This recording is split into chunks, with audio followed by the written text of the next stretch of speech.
Hi there, it's Galen, design team member with Unity Stamp Company.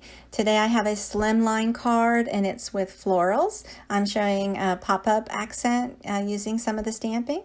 And for the stamps I use Unity Stamp Company's Slimline line called Funky Flowers.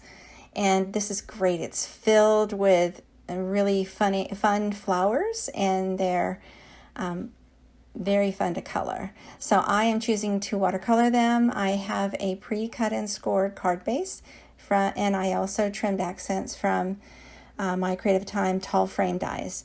And so I have Derwent Inktense watercolor pencils, and a couple of shades there listed here on the video and on my blog. And so I take the color with water and I just take it right from the pencil tip and I place it down onto a palette mat so that I can gather the color, and then using a brush add it to my watercolor panel. So this is stamped on the flat side or the smooth side of watercolor paper.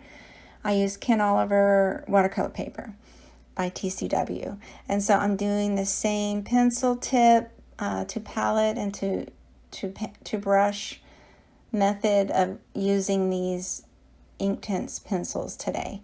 The other way you can use them is to draw very lightly and sketch very lightly around the actual stamped panel, and then bring in a wet brush to blend out the color. But today I'm using it sort of using the pencil tip to brush technique. And so once you get enough water, and you can just add that palette color right to your watercolor stamping or watercolor panel stamping. And so sometimes you want a little darker shade, so you can go from pencil tip to brush directly and add that color right onto that flower or whatever you're coloring to get it a little bit of a darker, more saturated look. You can also water it down on that palette to get a softer look. And then you can blend out the color from the darker outward to the tip of the petal to soften that look also before it dries. Once it dries, it's hard to move the color out. You really can't do that once it's dry. So you kind of have to work a little bit faster once you're laying this down if you want to blend any color.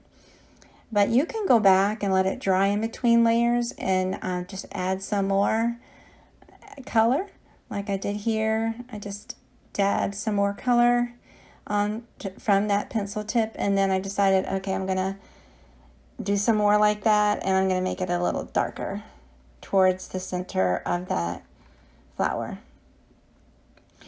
And so you can see I did it all the way around, and then I'm using a brush, a damp brush, to blend out, to just move that color out towards the petal tip.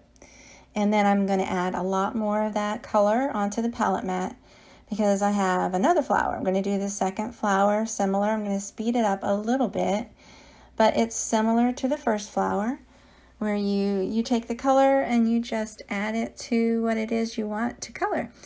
I just chose to keep it a little more saturated around the center and blend it out, but you can just do it solid. Another way that's interesting is adding another color at the petal, like maybe a yellow or something else, like a blue maybe, and blend that backwards into that pink color. It just creates a different look.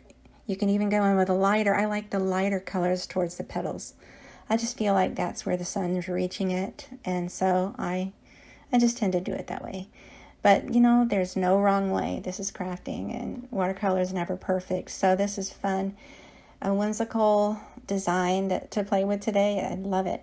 So I added paint splatters using watered down Liquitex Basics ink, acrylic ink, and a paintbrush. And so I did a second panel the same way, and I fussy cut those flowers out on one side.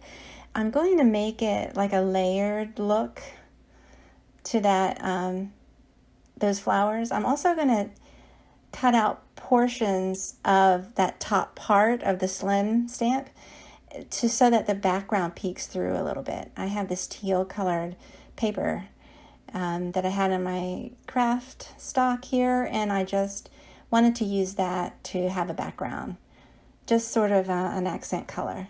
Sorry about the phone. I received a phone call right in the middle of my filming. And so there you go. It's really, really sweet card. You can color it all in. I just chose to do more of a spotlight look, and I'm pulling up the second layers of petals so that they actually pop up a little bit. They show some dimension and interest.